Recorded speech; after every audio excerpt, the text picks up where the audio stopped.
Good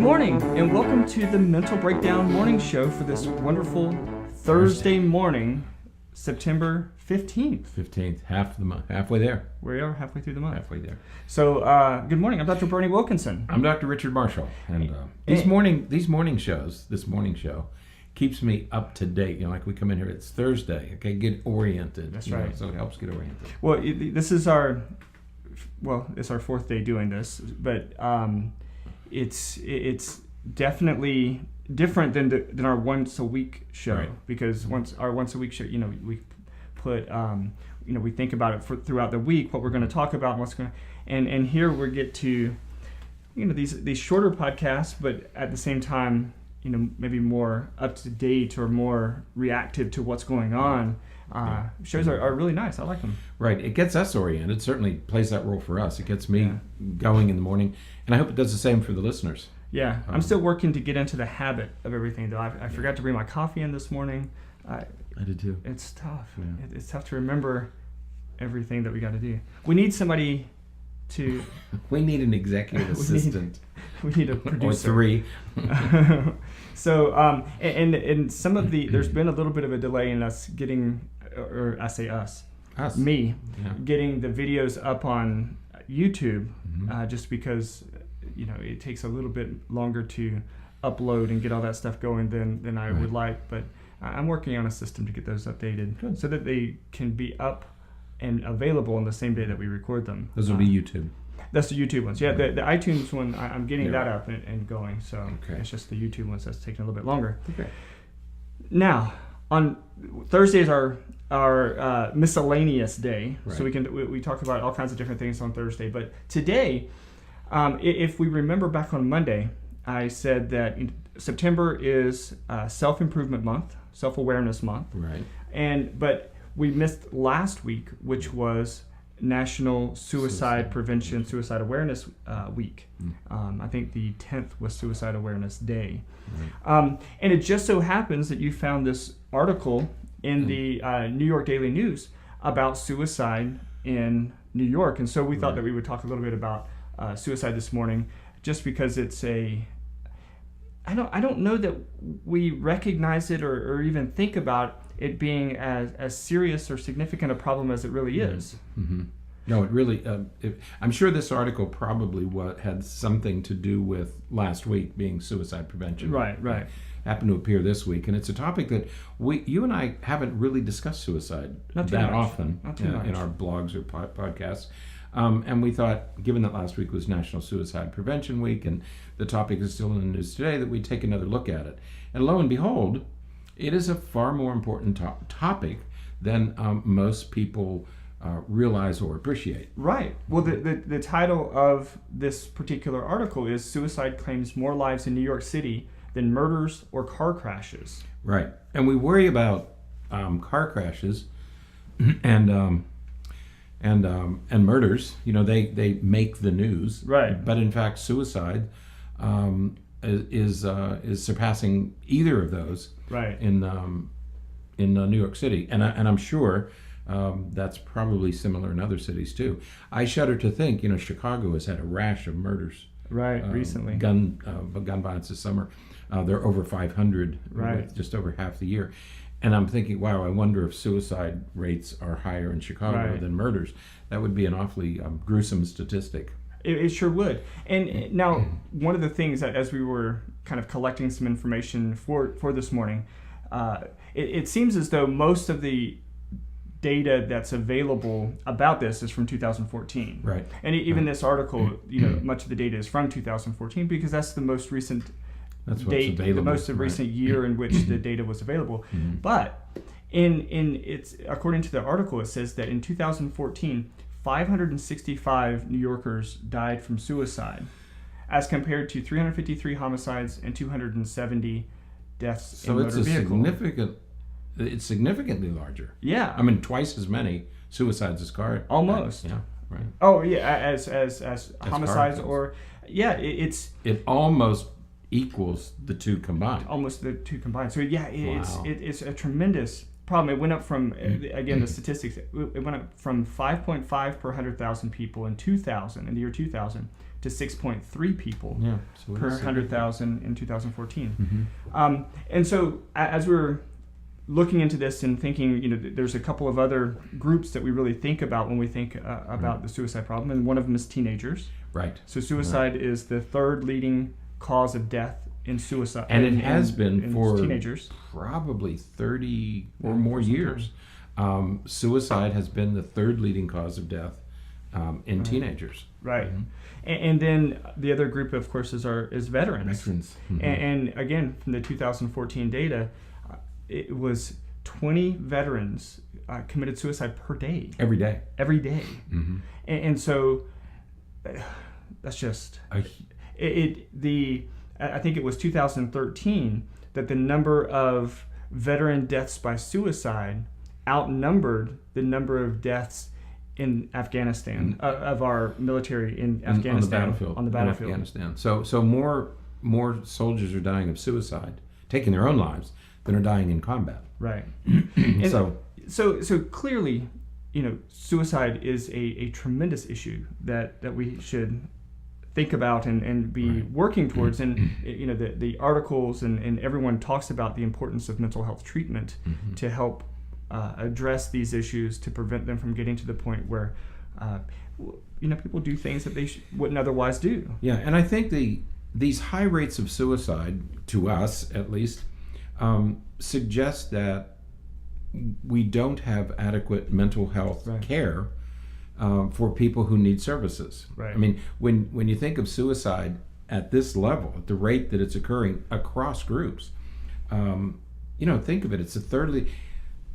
If it was food allergies, you'd have a national campaign against food manufacturers. It'd be alarming for parents to think that, but here we are with suicide, and almost it's virtually silent, and you don't hear anything about it. So I think the first thing to recognize is that increased suicide rates suggest that there's an inadequacy in our mental health system. Yeah, absolutely. Symptomatic of the inadequacy. Absolutely, and we get it. And what's frustrating, and it's not just frustrating for us because we're psychologists and this is what we do. It's frustrating because there are good providers out there that can help people, that can help those who are struggling with these issues. But there's so much red tape. There's so much, so many problems in gaining access to those people. I mean, there are a lot of mental health providers, but many people just don't have access to them. Don't have access to them, right? And if you live in a rural area, you don't have access. I mean, there are parts of Florida where you have almost no mental health, very few mental health professionals. Yeah. If you live in a city, there are more services, but there are more people. Right. No, I think that, so first of all, it's inadequate service. Inadequate in the sense of there aren't enough services for people who need them. Of these three groups, I think that we're probably most concerned about the teenagers. Right. We're in a position to do something about that. And the veterans are a unique group, and I wished we had enough mental health providers in the VA system. We simply don't. There just aren't enough. Well, and it said, again, some of the information we read about it said that, of those veterans who had committed suicide, 70% of them were getting services from the VA. Right. So, and the VA has hired over 5,000 mental health therapists. So even with that influx of new therapists, the increase in new therapists, there still is a shortage of services. Right. So, and it'll be interesting to see, when as new data come out for like 2015 and then of course 2016, it'll be important to see how these things are changing because of course that influx of mental health providers in the VA system was since 2014. Right. So we don't know if it made a difference. Now, during our discussion, we've been talking about suicide and mental health. So the question comes up, many people ask, if a person commits suicide, does it mean that person has a mental health issue? Do only people with mental health problems commit suicide? And we have talked about that, I think, in the past. It's the same with murder. Right. Is murder committed only by people who have a mental health issue? Right. Okay. And And so that's one issue. But that's a tough question, especially because suicide is different than homicide. Because with homicide you may have there are other motives for harming someone else. But what is the motive for harming yourself? And I think that I think when it comes to the question about mental illness as it relates to suicide, I think that the likelihood is far higher than in the homicide or murder category as it relates to the number of people who commit suicide who have mental health issues versus the number of people who may commit homicide that have mental health issues. Okay, but let's say I think many parents of teenagers want to know, should I be concerned about this? Sure. Or at what point should I be concerned that my child might be contemplating suicide or might be at risk for suicide? What do we tell them? What do we tell them? It depends. On a whole bunch of things, right? It depends on their relationships. It depends on their mood. It depends on oftentimes their temperament. It depends on a lot of different things. Yeah. Right. What kind of success they're finding, how many the different stresses and struggles that they're experiencing. So. And mental health. And their mental health status. And their mental health status. Right. Because we frequently have teenagers who are struggling with depression, with anxiety, with relationships. And we know that teenagers have a tendency to act out more than adults. Right. They will act on their impulses more than adults. So if they get the urge, I had we frequently hear of teenagers who have had multiple attempts. You know, they've taken pills and they've done this and they've done that. Usually, problem with multiple attempts is sometimes they succeed by accident. Right. I mean, they don't really intend to, but they keep doing a little bit more with each attempt, with each gesture. If a person wants to take his or her life, there are ways to do it. I mean, pretty. Yeah. There are certain. I mean, if you really want to take your own life, there are ways to do it. And so, I would say that most teenagers probably do what we call suicide gestures, rather than attempts. Well, I think that what we're dancing with here is that a lot more people have suicidal thoughts than have suicidal attempts or behaviors or gestures or anything like that. And you know, we have situations, and I think that this is where I think a lot of parents have a really difficult time, because they say, you know, my child, you know, makes these statements. You know, I wish I was never born. I wish I would die.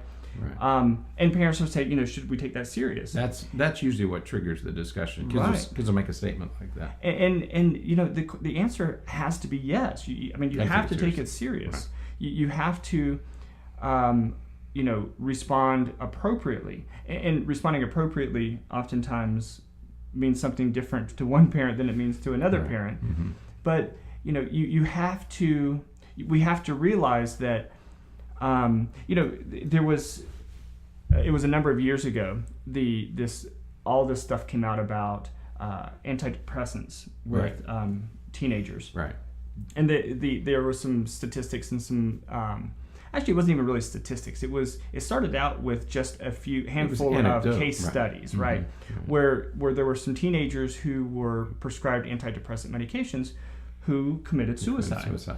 And they were talking about whether or not the medication caused the suicidal ideation, the suicidal attempts, and then of course the suicide.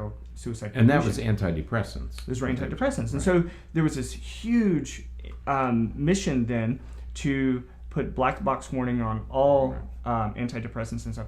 But then when we looked at that really kind of forced us to look at the statistics and what the statistics really said. And what we found is that teenagers who are on antidepressants who, you know, report suicide, and it was used as sort of justification for putting the black box warning on the antidepressant medications, the percentage of teenagers on antidepressants who reported suicidal thoughts and ideation was actually a little bit lower than the number of teenagers who reported suicidal ideation who weren't on antidepressants. Right. And so what that means is that there is a significant portion of teenagers who have suicidal thoughts, perhaps with absolutely no intent. I think but the thoughts kind of go through their head. As part of, it may even just be part of them, their identity development. Why am I here? Mm-hmm. What is the point? Right. Something doesn't work out the way that they want it to, and those thoughts sort of jump in there. Right. It's not unusual for teenagers to have those thoughts. Right. It's a normal part of the developmental process. Right. Mm-hmm. Right. So when should you worry? Is what they Yeah. So we have to respond. We have to take it for what it is, and which is a suicidal statement, a suicidal gesture, a suicide possibility, and so we have to respond appropriately. And so you get them the help that they need. You get them to see a mental health professional, or sometimes you just take them to the hospital, and they have to be treated and monitored to make sure that they're safe. And the way that I talk to my teenagers about it, and I know that you do the same, is sometimes we can't help the way that our thoughts influence us. We can't help the things that we think about, for good or bad. Sometimes we have really good thoughts that we can't help, and sometimes we have really bad thoughts that we can't help. Right. And so when we have those really bad thoughts that make it to where we feel like we are moving in the direction of doing something to ourselves that we wouldn't otherwise do, we really need to make sure that we get some support and we get some help, just so that we stay safe until that passes, right. And then we can deal with it the way we need to. Right. And it usually passes. The other thing to remember is that most of these things usually pass. Right. The mistake that, of course, no parent wants to make is to ignore or overlook what might be a serious problem. But certainly take it seriously, because you want to err on the side. In this case, you do want to err on the side of caution. And even if your teenager's trying to get some attention, this is a good time to give a little attention. Okay, don't worry about that part of it. And I get what you're saying now about the mental illness part, right. Because there are kids who go through bouts of depression. They may not be formally diagnosably depressed. Mm-hmm. They may not have major depressive disorder, but they may be going through a spell of depression that leads to these thoughts, that leads to them acting in a way that they shouldn't act, and harming themselves in some way. And so there, from a technical perspective, there's probably not a mental illness in that situation. It's just an acute depressive episode that they're responding to impulsively that leads to some of those issues. So because the problem with teenagers is the depression. With depression, it comes and goes as many people, even in adults. Right. So with teenagers, depression comes and goes. Right. And it may be that when they go through a depressive phase, it might be a week or 2 weeks or a month, or it might be several months of depression. They will sort of turn to these darker thoughts. Right. And that's a time for us to pay attention. It's a time to go, please monitor carefully. And don't be afraid to ask.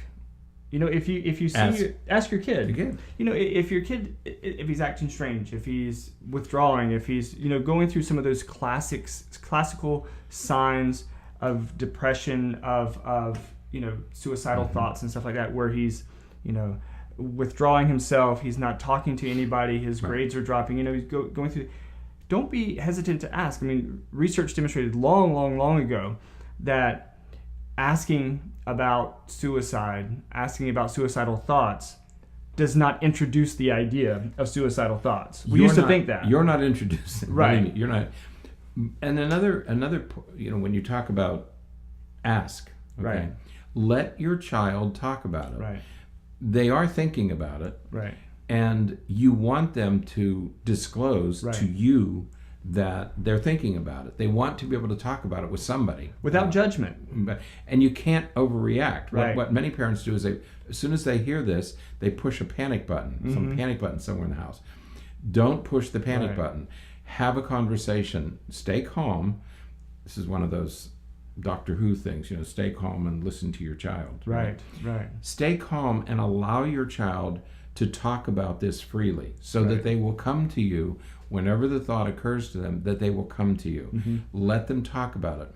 Don't push the panic button and rush them off to it. You don't have to rush off to a mental health counselor. Call a mental health counselor. Come in by yourself and get some advice. But you don't have to bring the child in initially for an evaluation.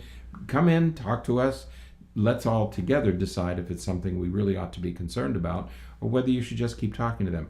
They want to talk about these suicidal thoughts, and you have to give them permission by listening with your head and your heart to them talk about these. It's very difficult to listen to your child say these things, but that's our role as parents. You have to be able to listen. They do want to talk. They do want to share.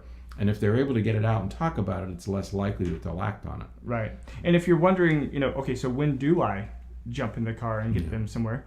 If they are talking about this and they have a plan, they know how they would do it, they have access to the way in which they would do it, and they say there is some intent. Right. Those are sort of, if you have two of those three things, that's probably a time to go ahead and get them to the hospital or get them to a mental health professional as soon as possible, because that's sort of going a little bit farther than saying, I just not to minimize it, but just to say, I wish I wasn't here anymore. Sometimes I feel like everybody would be better off if I just wasn't alive anymore, if I was never born. Those kinds of things.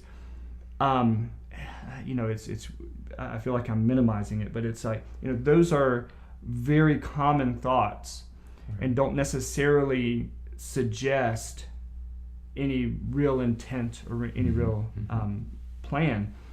But if while they're talking about it, they say, this is how I'm going to do it, and that what they're going to use is available in the house, then we need to... if they know where the guns are, and the guns, they have access to them, and they say, this is how, so plan and means. If they have a specific plan, if they say, I was going to go in the garage and blah, blah, and they tell you very specifically what they were going to do, and they have the means to do it, they have they have access to the means, then you're probably very close to acting out, and that's when you want to seek help immediately. That's when you want to. That's when it's immediately needed. And you can tease that out of them slowly. Don't come crashing in and say, okay, let them explain all this to you.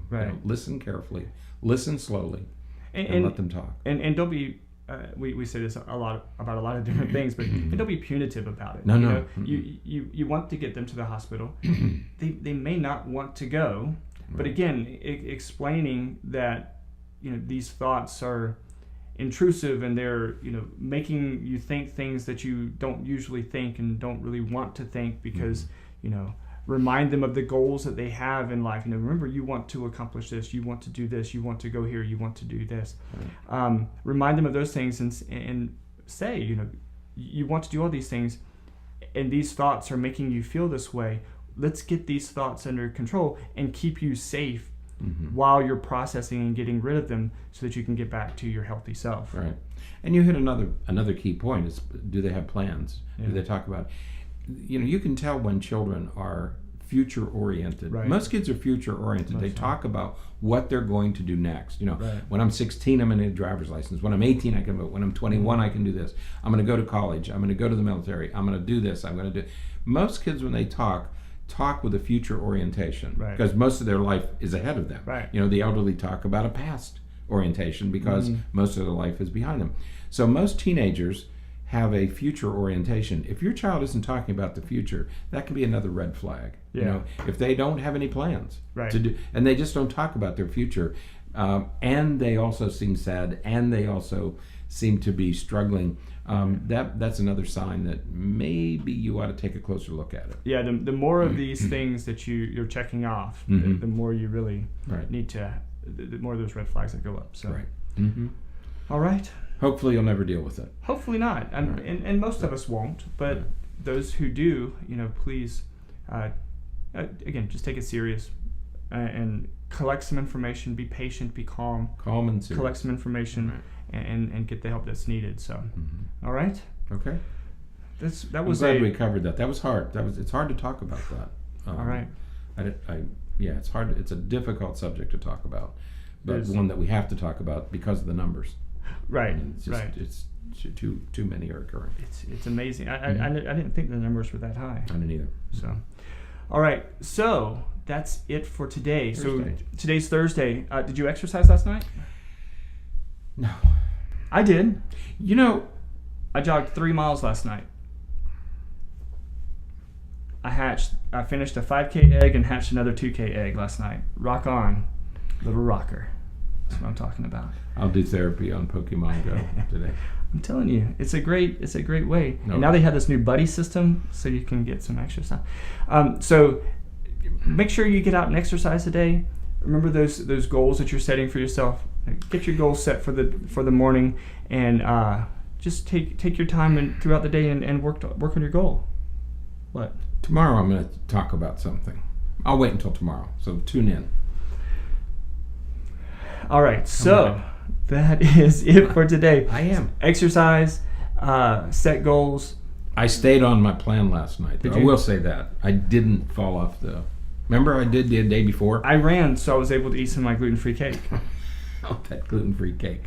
No, I was able to exercise a little bit of inhibition. I had a little self-control. A little more self-control last night. I promised myself I would, and I did. Fantastic. So, got back on my routine last night. Great job. Great job. Okay. Hope you do too. Hope you meet your goals and continue to work in the direction that you want to move in your life. Mm-hmm. So, all right. Okay. Well, until tomorrow morning, have a great day. See you in the morning. Stay happy and healthy, and we'll see you tomorrow. Bye-bye.